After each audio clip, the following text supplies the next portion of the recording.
Baby, baby, baby, oh, baby, baby, baby, oh. Hello, everyone. Welcome back to January. It's a little cold here on the farm. God willing, all of our animals are doing well. We have a new kitty cat named Luna, and she's very sweet and beautiful. And she's sleepy right now. She's asleep. My baby cat Cookie is eating some food. Yeah, welcome to January.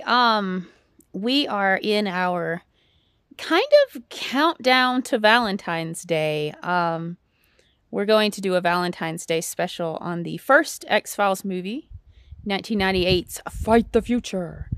And leading up to that, we're going to be doing X-Files episodes that make you go, aww. And this episode we're going to talk about today is the most of all the X-Files episodes ever. And it's even more than Rain King. And that is the season 8 finale, Existence. Existence is actually the second half of a two-parter. Essence comes before it. I am not reviewing Essence because that episode is fucking boring. Well, here's my pretty Elsa girl. Hello, hello. My cats are very randy today. So, so we're going to talk about Existence. Existence is one of those episodes like Millennium, which we're going to be reviewing next week, where there is a very iconic scene in it, and people just kind of forget about the rest of the episode, which I think is a shame because both Millennium and this episode, Existence, are pretty damn ballin'. And Existence is one of those episodes, it really has something for everyone. The MSR shippers, the Dana Scully, Monica Reyes shippers, the Mulder Krychek shippers, it really is a one-size-fits-all episode. So let's take a look at it. Existence. A little background. So this is the last episode of season 8, and the X-Files fandom, I think, more than any other fandom I have ever seen, has this thing where, like, if something canon-wise in the X-Files is so fucked up, we just kind of block it. We say, that right there, it didn't happen, okay? And that happens, and it's not like a small subset of the fandom. It's like a massive majority of the X-Files fandom will say, like, the end of this episode, the end of Existence, the end of season 8 is the true ending of the X-Files. Because what comes after is so fucked up and irredeemable, especially of a certain Mr. Chris Carter, that they just refuse to believe it. And I love that. I love that about the X-Files fandom.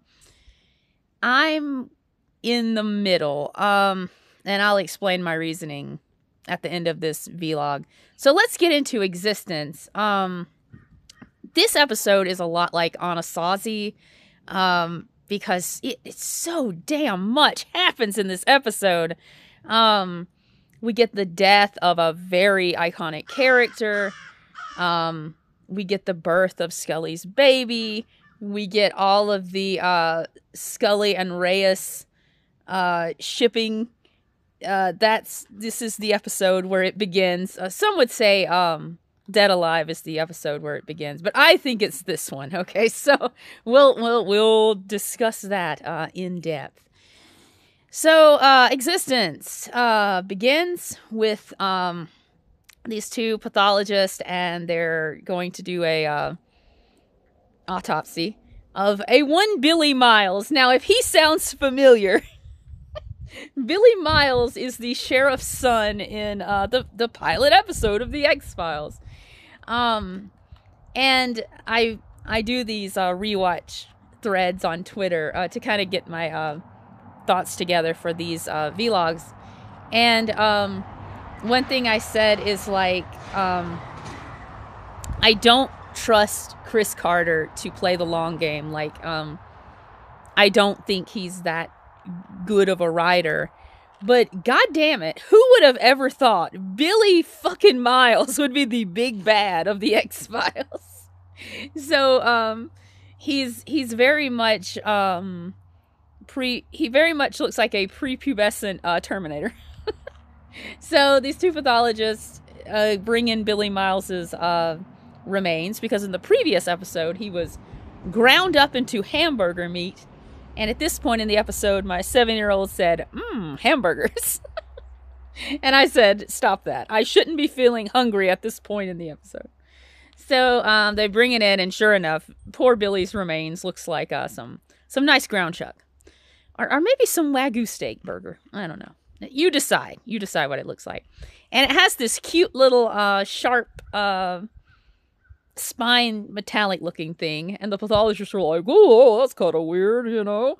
Anyway, they leave, and the metallic object starts spinning, and then it turns into a vertebrae, which is pretty fucking cool. I'm not going to attempt to explain the goddamn convoluted mythology as far as the alien super soldiers go. The only thing I will say is Billy Miles is bad news. And we'll get into that. So then you see a car, and it's driving from North Carolina into Georgia, and this is the part where I point at the screen, and I was like, oh, hey, I've been there. And you see a Miss Monica Reyes, and she is driving her fellow FBI agent, totally platonic between them. They're gay. She's driving Dana Scully to a place called Democratic Hot Springs. I think that's what it's called. It's either Democratic Hot Springs or Democratic Hot Springs. And that's where Scully's going to give birth to her baby. Scully is heavily pregnant. Scully wakes up. If you want to know just how great Scully can sleep on command, she is 9 months pregnant, taking a road trip, and she slept all the way from Washington to North Carolina. I'm like, yeah, that's believable. I've been 9 months pregnant, and you're lucky if you sleep 5 minutes at a time and not have to get up to pee. So she wakes up and she says, where are we? And Reyes is so nervous and cute. And oh my God. Okay, so Dana Scully is my boo. But Monica Reyes is the second best agent in the X-Files. And that's just how it is, man. Reyes Scully 5 ever. She's very nervous and shy, and she's nodding her head. She's like, yeah, it's gonna be okay. It's gonna be okay. Gripping the steering wheel. Scully's like, what's up, boo?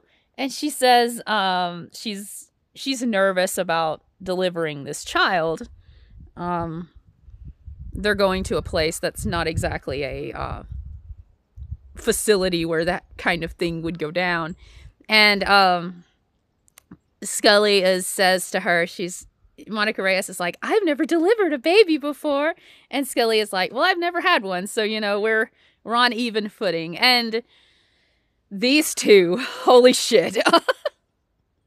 You'll see more of it as the episode goes on. And as it goes into season 9. But there is just as much evidence that Scully and Reyes were a romantic couple as there is that Mulder and Scully were a romantic couple. And hey, MSR shippers that want to hate on the Scully Reyes ship, you know what? Chris Carter, in his infinite wisdom, even in this episode where Scully gives birth to Mulder's child, Chris Carter still leaves it up in the air. He's like, I don't know. Did they bang? I don't know. Were they a romantic couple? I'm not sure. So you know what? If he's going to be that way and not give us any more evidence to Mulder and Scully banging and making a child, canon-wise, then there's just as much evidence that Scully and Reyes are together. I would say more. So there you go, MSR shippers. I mean, that's... for those MSR shippers that hate on the Scully Reyes ship, this is for you specifically. Not all MSR shippers. Most MSR shippers are super cool and respect other people's ships. For you that hate on the Scully Reyes ship, that's what I have to say to you. So, then it cuts to the FBI headquarters, and you see the 4 gayest dudes in the bureau. Skinner, Mulder, Krychek, and Doggett. And I said on my Twitter thread, I said, 4 bros chilling in the office, 0 feet apart, because they are gay. And oh boy, the homoeroticism and sexual tension in this fucking episode. I'm going to go out and say Existence is the gayest episode of The X-Files. And God, that's saying something, because every goddamn agent is bisexual on this show and polyamorous. So they're all talking to Krychek, who got into the building. God bless him. Love that man. Gonna miss him. I'll talk some more about that. So Krychek is telling them, like, Scully's pregnant with a super special baby, and if it's born, like, it's gonna start this whole thing with the alien super soldiers. And you know what? It's too convoluted for me to explain. Just be content with me saying that Scully's baby has, like, superpowers. That's what Krychek is saying. And he's like, no baby has been born like this before. And I'm like, yeah, Krychek, that's all babies. Like, all babies are that way. Like, no two are the same, my guy. So, I wonder if I could, like, work Krychek into my headcanon of Doggett doesn't know where babies come from. And, like, Krychek is the one that explains it to him. He's like, well, when a man and a woman love each other very much, Doggett. That's almost like what I want Krychek to start telling Doggett. So, David Duchovny's acting in Existence is the worst in the series. In my review of the pilot, I said that David Duchovny, like, has the potential to be a great actor, and he never taps into it. But then you have episodes like this at the end of season 8, where David Duchovny cannot be bothered to give a shit. And it's really to the detriment of the episode, and we'll talk about it. This is the worst acting David Duchovny has. I think if he had put at least half of his ass into this episode, the sexual tension between him and Krychek would have been as palpable as ever. But of course, David can't be bothered. So Skinner kind of has to make up for that with Krychek. Skinner is so, he's so, I don't even, the only word I can think of is randy around Krychek. He's yelling at him. He's very frustrated. It's good. It's very good. The sexual tension between Krychek and Skinner in this episode is wonderful. So he's yelling at Krychek. He's like, sit down, Krychek. And then someone's at the door, and it's Doggett's boyfriend, Noel Rohr, who, by the way, has the hardest name to spell in the series. Noel Rohr and Doggett, goddamn, like, everybody be talking about Scully Reyes, Mulder Krychek, Mulder Scully, Skinner Krychek. Ain't nobody talking about Doggett and Noel Rohr. But holy hell, those two are gay. Doggett goes out there. He's like, hey, I'm in a meeting with my polycule. Can this wait? And Noel Rohr tells him, like, when Scully was abducted, she got this chip put in the back of her neck, and when it was activated, she gave birth to these alien super babies, which, oh boy, we love taking reproductive trauma and child loss and turning it into this cute little sci-fi subplot, don't we? Fuck me. Anyway, so then Mulder, like, sneaks up on them. This episode's very homoerotic. Goddamn. The MLM and the WLW crowd, both both delight in this episode. So the Mulder's like, hey, who is this guy? You know, what the fuck is he doing here? And Doggett's like, oh, he's my informant. And Mulder gives Doggett shit on this. He's like, oh, you have to stop and think, like, if he's giving you bad leads or misinformation. And I'm like, Mulder, you had 3 informants that did that to you, my guy. And why are you dragging Doggett? Like, did you just block out the whole thing, your whole thing with Deep Throat? Like, which is so, Mulder and Deep Throat's thing is such a parallel with Doggett and Noel Rohr.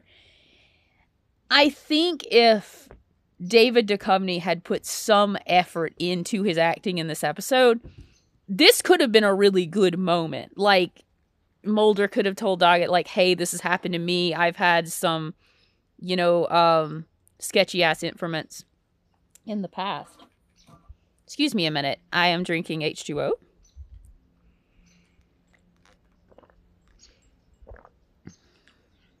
Because I'm trying to stay away from the sodas. Excuse me. So, this would have been a great moment for Mulder to say, like, hey, I've had informants in the past and they've been sketchy as hell and you just need to watch yourself on this. You know, I definitely learned the hard way. But of course, David cannot be bothered with even attempting to act in this episode, and it's really bad. There's also a moment where Mulder's like, we can't tell anyone where Scully and Reyes are going, and Doggett's like, I'm the only one that knows it. And then he says, what if something happens to me? And you get this really nice moment. Like I said, and I say this in every episode, but excuse me, it's especially apparent here. You have Robert Patrick, you have Annabeth Gish, you have Gillian Anderson, Mitch Pileggi, Nicholas Lay, just acting their goddamn hearts out. And then David's over here at like 8%. Less than 8%. Like 8% is when he cares. Like this is like less than 8%. And like it's so apparent how awful his performance is when that happens. Like it's very much a like David Duchovny is a wet sparkler, and like Annabeth Gish, Gillian Anderson, and Robert Patrick are like a volcano. Like that's a good comparison of how this shapes up. So but you kind of get this from Doggett. Doggett's in love with Scully, and he's in love with Reyes. It's just like it's pretty good. Like on my Twitter thread on this episode, I posted a picture of Doggett and I said, this is the face of a man who fell madly in love with the 2 most beautiful women in the FBI, only for them to fall madly in love with each other. But you know what? John Doggett, still an ally, and we love him for that. He's a WLW ally, and we love our dogman for that. But he's in love with Scully, and throughout his time with her, he's a gentleman. He never oversteps his bounds, but in a scene like this, you very much see his protectiveness and his love and care for her, which is very beautiful. John Doggett, goddamn. Every time I talk about him in a vlog, it just turns into the John Doggett appreciation vlog. John Doggett, probably my 3rd favorite character in the series. So then, Mulder's like, we got to find out what your boyfriend's up to. And I'm like, God, Mulder, I know you're obsessed with Doggett, but Jesus. Anyway, they go to see what's going on there. Be gay some more. But now we gotta look at some more thriving gays because Reyes and Scully have reached Democratic Hot Springs, which is this little abandoned like resort town, and Reyes explains to Scully that Doggett was born there, which I didn't pick up on that until I rewatched it, which is very sweet. Scully's baby William and John Doggett were born in the same place, which I think's adorable. So they go into this place. There's like all these scriptures on the windows, and throughout this entire episode, what is my cat looking at? What are you looking at, baby? Oh, I think she sees Luna. Throughout this entire episode, I'm rolling my eyes and saying, like, yes, Chris Carter, we get it. It's the nativity, man. I understand. It's very much like in the episode A Christmas Carol, where it's just hitting you over the head with these references. And Chris Carter's like, see, it's the nativity. See? And I'm like, yes, Chris Carter, you're so clever. You're not. Scully's like telling Reyes, she's like, we gotta like boil some water and get some stuff ready for this kid. And Reyes is so overwhelmed. She's like, I gotta take a smoke break. So she goes outside and she's smoking a cigarette. I headcanon that one of the only times Scully smokes cigarettes is after sex with Monica Reyes. They're both in the bed smoking cigarettes, like exhaling on each other. That's fucking hot. So, Monica Reyes and Dana Scully have lots and lots of sex. Did you hear that? All you homophobes, they have lots and lots of sex, okay? So, Monica Reyes goes outside and she sees a bright light. Oh my, Chris Carter said it's the nativity. Oh, God. Anyway, she ignores Chris Carter's pretentious writing. And,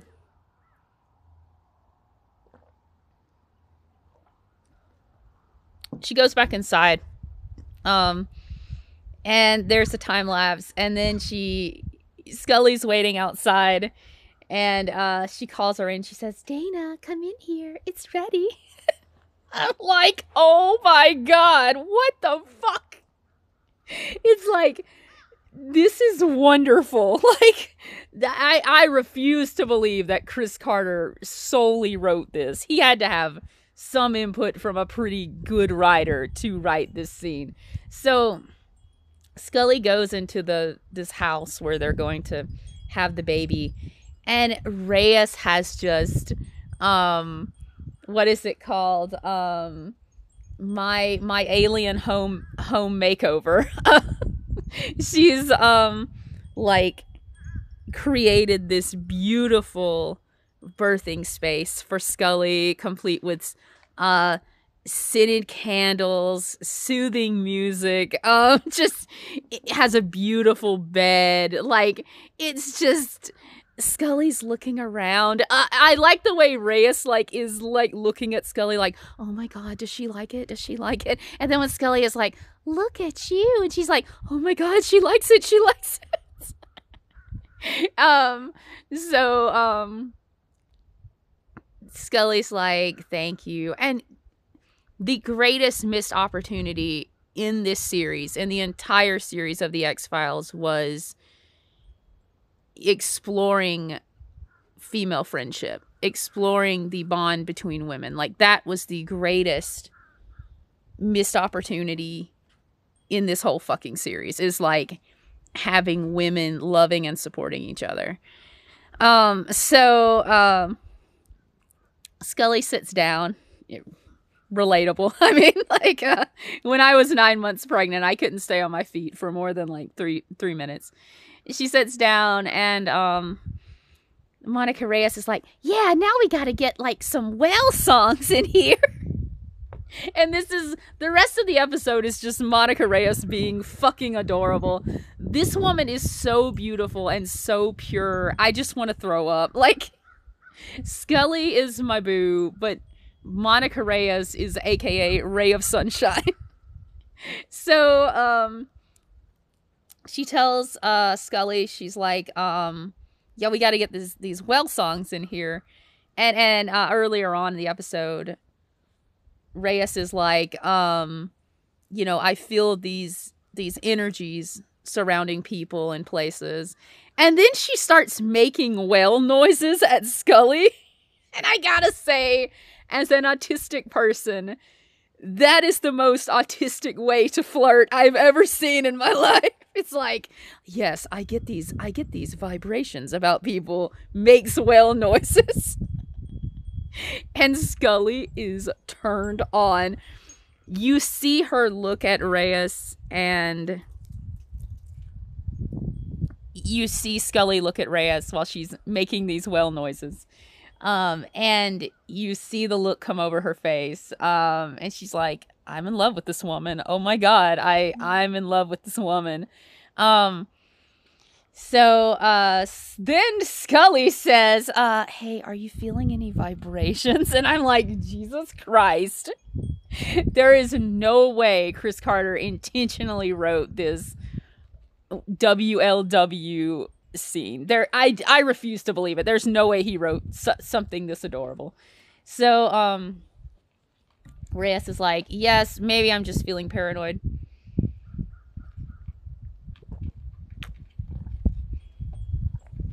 And it really makes me wonder, like, if Scully had someone like Reyes in her life for the past 8 years, like, supporting her in her precognitive abilities, like, how different would that have been? Like, encouraging Scully to embrace that, instead of having someone like Mulder who just gaslit her all the time when she had any kind of precognitive or supernatural vision or ability. It would have been so different for Scully. Like, she would have very much embraced that part of herself sooner. Like if Melissa had survived and been there to support her, which is, again, leads into the next scene. Scully's like, Reyes is like, oh, you think I'm a goof? Like, gay panic. And then Scully's like, no, you just remind me of Melissa, my sister. And I'm like, oh my God, she reminds her of Melissa. And I'm like, this is fucking gay, all right?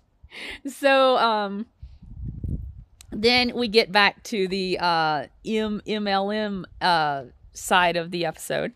And Mulder and Doggett, again, missed opportunities in this series. Having these two kings hang out would have just been wonderful.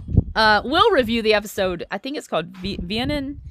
It's at the end of season 8 too. And that's the episode where Scully forces Doggett and Mulder to take a road trip so they learn to bond, and it's pretty fucking adorable too. It's also very gay. Hey, don't bite me. What's wrong with you? So they find Noel Rohr sneaking around in the parking garage at the FBI. And he's with Krychek. And Krychek and Rohr meet up with, I think his name is Agent Gates. He's a sketchy bastard. And at this point, Doggett and Mulder bond over their boyfriends leaving them for the same man. Doggett's like, my boyfriend set me up. And Mulder's like, patting him on the back. He's like, yeah, man, it happens. Again, like, ow. I think if David's performance had been better, my cat just scratched my knee. I think if David's performance had been better, like, we could have got these really great moments between Doggett and Mulder, like, bonding, and it would have been amazing and gay, which it's already pretty fucking gay. So then, Krychek's in the office with Skinner, and he senses Billy Miles like a fucking bloodhound. I don't know how he does. Is it because of the, Krychek was infected with the black oil? Is that why? It's, again, like, the storyline's so convoluted, and the like alien super soldier storyline is so convoluted, and parts of it are never explained, so why the fuck not? That's what I'm saying it is. So Krychek says, I'ma head out. And he does. Skinner chases him. They go in Krychek goes in the elevator. Billy Miles is chasing them. And Krychek is just watching Skinner like, I'm gonna let you die. Haha. Skinner goes and pries his way into the elevator. Awkward, right? So, That's an awkward elevator ride. But then Billy Miles's hand just goes through the elevator door like the Terminator and clocks Mr. Skinner in the head. When I was watching this when I was 15, I was so scared. I'd heard like a major character's gonna die, and I was like, oh no, not my FBI dad. He can't die.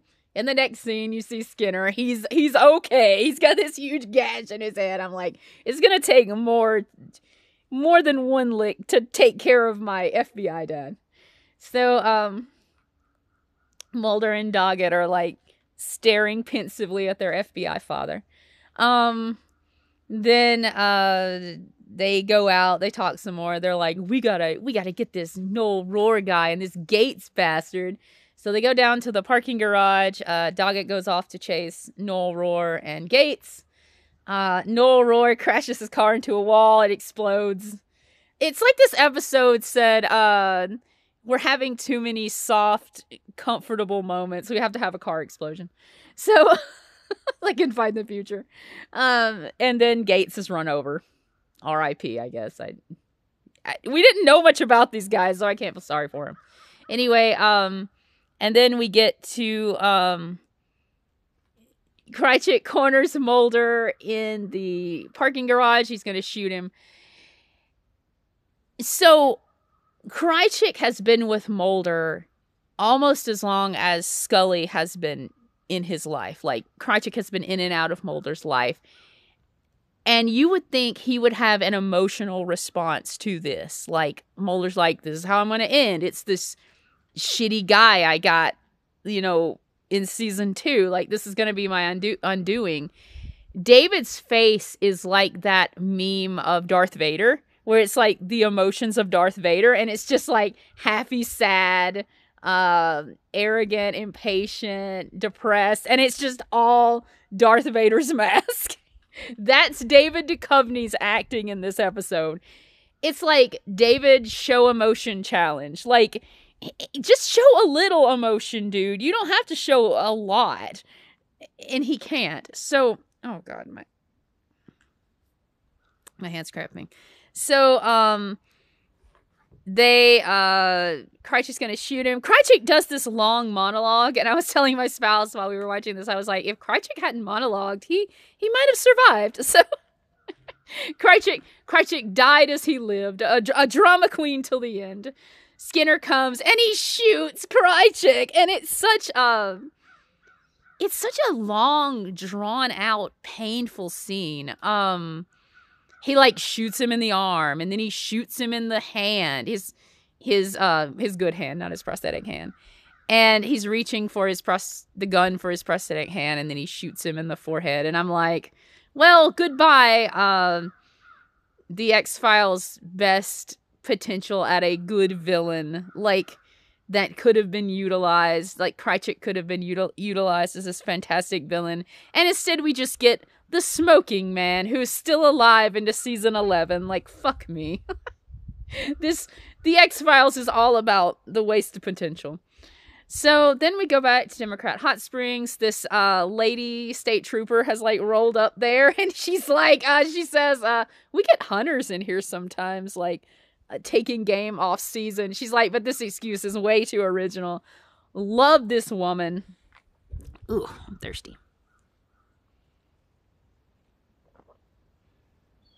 I'm thirsty, but not as thirsty as Reyes and Scully. So, I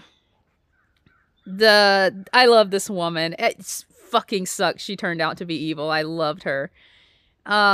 So she, says, this excuse is way too original. And she tells Scully, she's like, what if something goes wrong? Like, no offense to Monica Reyes, but she's never delivered a child before. And Reyes is like, oh, but Scully's a medical doctor, So this woman is like gonna be a bro, and she's like, I'll get my first aid kit and I'll help you out. And this could have been a wonderful moment between 3 women, just women loving and helping and supporting each other. But no, the lady state trooper turns out to be evil. And it's like, we can't have any beautiful moments between women in this show without it turning into some stupid ass drama. So then Scully goes into labor. And I'm like, how did they know she would give birth to baby William right when she reached Democratic Hot Springs? Like, okay, someone on Twitter was like, well, I went into labor, you know, and then like an hour after I started having contractions, I had my child. And I'm like, yeah, that happens, but it's rare, like, or it's not common. Like, yeah, and I was born within 30 minutes, you know, of my mom, you know, having contractions. Like, and that it happens for sure, but it's not a common thing. And the thing that gets me is not so much that, like, children are born quickly. That happens, you know. And first babies are born quickly sometimes. It's very rare, but it happens. What I can't understand is the timing of it. Like, this baby's going to arrive right when they arrive at Democrat Hot Springs. Like, what are the fucking chances of that? Like, that's not how childbirth works, man. Like, it always gets me. I mean, it's almost like a childless man wrote this. Like, which of course it was. So, people talk about how traumatic Scully's birth is. And I'm like, yeah, it is, but like, if you're gonna have a baby, like, that's the way to do it. Okay, I labored for 11 hours and then had to have a C-section. So, you know, like, if you're gonna have a kid, yeah, it arrives at the most convenient time. You're in labor for 5 minutes. I mean, like, Scully, as far as the childbirth itself went, she lucked out a lot. Someone on Twitter said, oh, William's like a supernatural baby, so this could be the reason why the birth was so easy and convenient. I'm like, yeah, but it's more likely it was just written by a really bad writer, so who had absolutely no input from women. I think that's more of the explanation here. So, will you get your stinky butt out of my face? My cat's butt smells. Your butt smells. Get your butt out of my face. It smells. So, Scully goes into labor. It turns out the state trooper lady is actually one of the super soldiers, like Billy Miles. And, all the super soldiers have formed this UFO cult? ? Again, it's never explained or to any satisfactory way. Monica Reyes, like, pours boiling water on this woman and hustles her outside. And all the time she's, like, looking over her shoulder saying, Dana, it's okay, Dana. Just go back to bed, Dana. It's all right. Monica Reyes deserves some kind of award for, like, working under pressure. Like, this woman has a...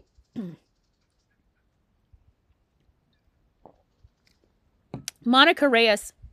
excuse me, has a goddamn UFO cult coming down on her like the wrath of God, and she's the most worried about delivering this baby, and I'm like, relatable queen, exactly.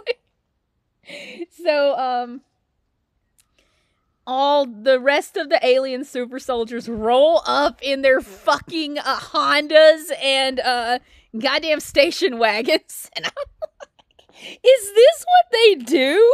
I mean, there's other women with these alien super soldier babies, we're assuming. So, is that just what they do? They just roll up to delivery rooms and, like, homes with birthing pools and, like, doulas and home births, and they're like, okay, we're here, we're gonna watch this birth. Like, is this their deal? Is this what they do? So anyway, the state trooper lady, who's actually a super soldier, she's like, this baby will be born. And Monica Reyes is like, yeah, no shit, sister. Monica Reyes goes back inside, and this UFO cult is closing in on... They're in the house. They're all around Scully. And Scully's terrified and angry for her unborn child.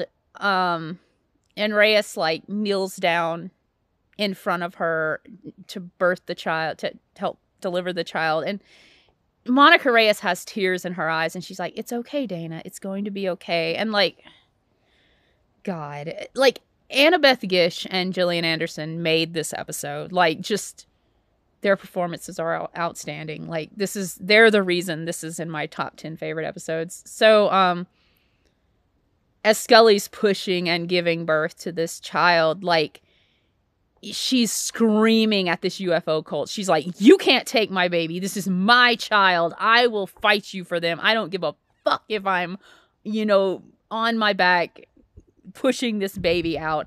And I mean, like, Scully, goddamn, like, literally on her back giving birth to her son, and she's still ready to throw down. I'm like, holy shit, this woman is amazing. So, the baby is born, and David's acting is terrible in this episode, but that scene of Mulder coming in a fucking helicopter screaming, Scully! It's pretty fucking good.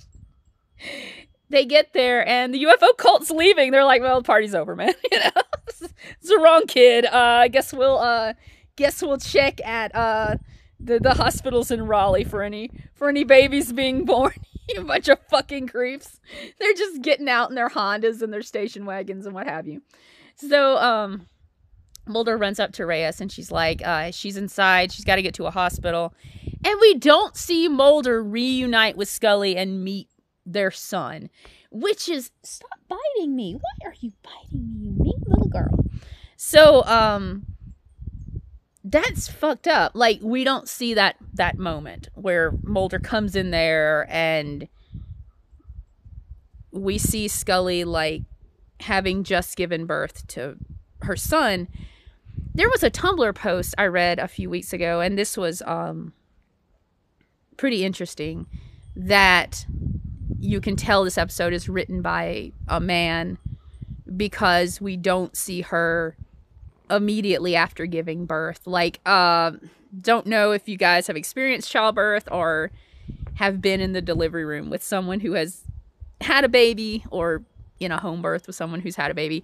It's not exactly a clean or neat process. Childbirth is pretty fucking disgusting. There's lots of fluids. There's a whole lot of stuff going on there. And that is the reason, like, we didn't see that scene where Mulder just walks in on her and she's probably covered in fluids. She's exhausted. She's probably breastfeeding her baby for the first time. And we were cheated. Like, that would have been a beautiful moment, like, to see Scully right after that and to see her, like, holding this child she fought so fucking hard for. And of course we don't, because we can have nice things. I think it's Stevie from the Sex Files podcast. She wrote a fanfic, and it's called Afterbirth. It's on AO3. It's under room 203, I think, is her username on AO3, and it's good. It explores that moment where Mulder, like, comes into the delivery area and, like, sees Scully right after she's given birth to the child, and it's pretty amazing. It's pretty hard ass. So then we see Doggett and Reyes talking to Kirsch. My spouse called Kirsch mean James Earl Jones. And I can't unsee it. And it's so true. It's like mean James Earl Jones. They're talking to mean James Earl Jones. And he's yelling at them because Kirsch has never known happiness in his life. And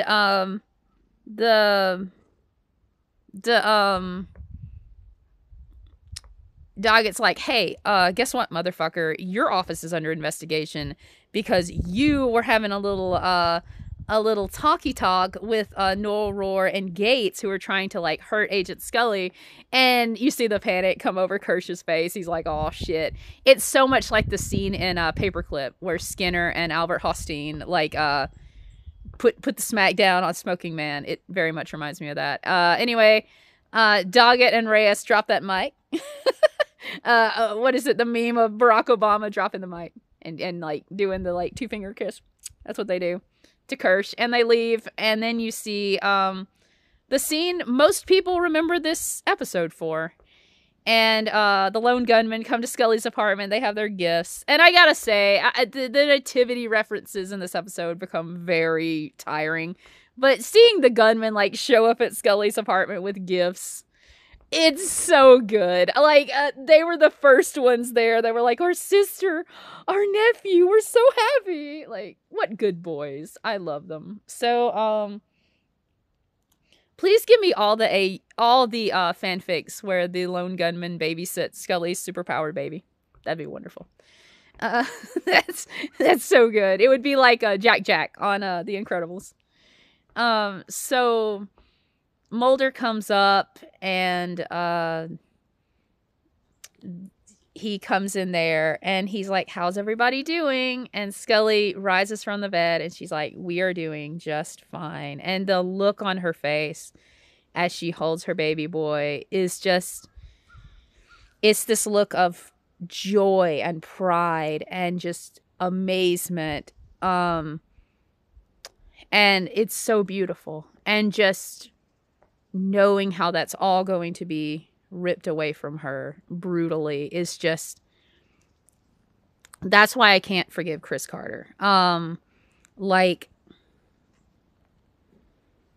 if the series had ended here, or if Reyes and Doggett had become like the primary investigators of the X-Files, and they would occasionally like call on Scully and Mulder for help, and Scully and Mulder like being off on their own and raising their child, that would have been wonderful. Or if they just ended the show here and been like this is the end of the show.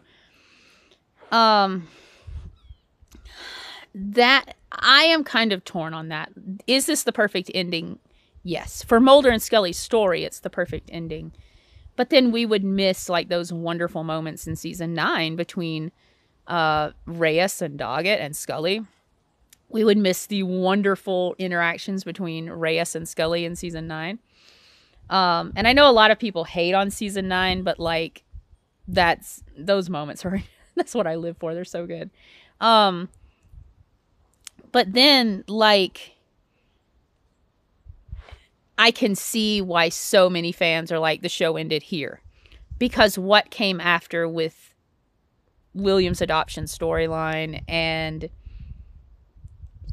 like Scully going through hell and back, losing a daughter, and then giving birth to a son and having that joy and happiness just to have it taken away from her is irredeemable. Like, I can't forgive Chris Carter for that. It's terrible.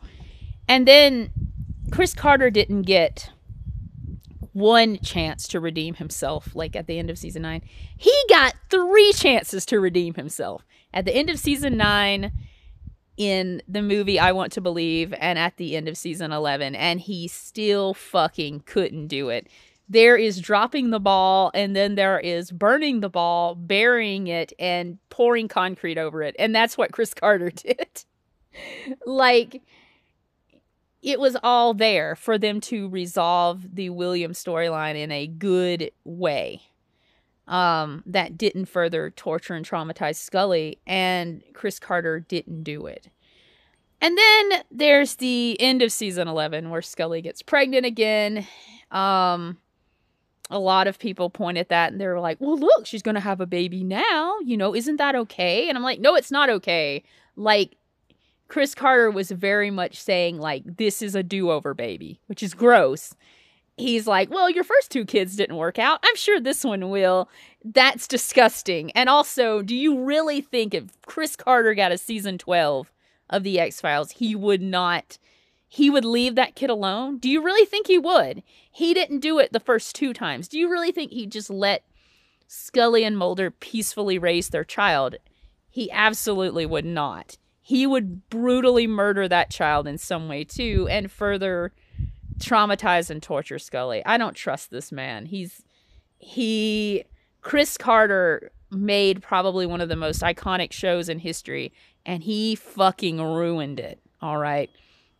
And that's something a lot of people who like stand up for Chris Carter don't admit, or they don't recognize. Is like, yes, he gave us these 2 iconic characters in Mulder and Scully. Like, yes, he created this show, but he also ruined it. Like, he also destroyed it with his own terrible writing.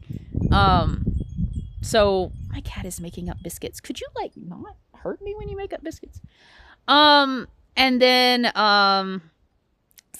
Mulder looks at the baby, and Scully's like, why didn't this UFO take him? And again, it's never explained. Yeah, it's never explained, because this episode is fueled by awful writing. This whole series is fueled by awful writing. And then Mulder says it doesn't make this child, their child, it doesn't make him any less of a miracle. And it's like in Permanum when Mulder's like, never give up on a miracle, Scully. And I'm like, you don't believe in miracles, Mulder. You have gone on record throughout this entire series talking about how miracles are bullshit, even though miracles are probably the only thing in the X-Files that have substantial evidence. Like, you don't believe in that, dude. Like, what the fuck's up with you? Anyway, kind of a sweet headcanon. Like, was this the moment when Mulder was like, maybe Scully's faith is not bullshit. Like, maybe I should, if I'm not going to believe in it, maybe I should at least respect it and respect her, you know, faith in that. So maybe that's a sweet headcanon. And they kiss. And it is a long and passionate kiss. And I'm not an MSR shipper, but it's a pretty fucking good kiss. And then the camera pans out from them, and they're kissing with their baby boy between them. And it's just, it's beautiful. And if you want to, if people say like, this is the end of the X-Files, I respect the hell out of them. Because this is, compared to the shit we got after this, yeah, this is a good ending.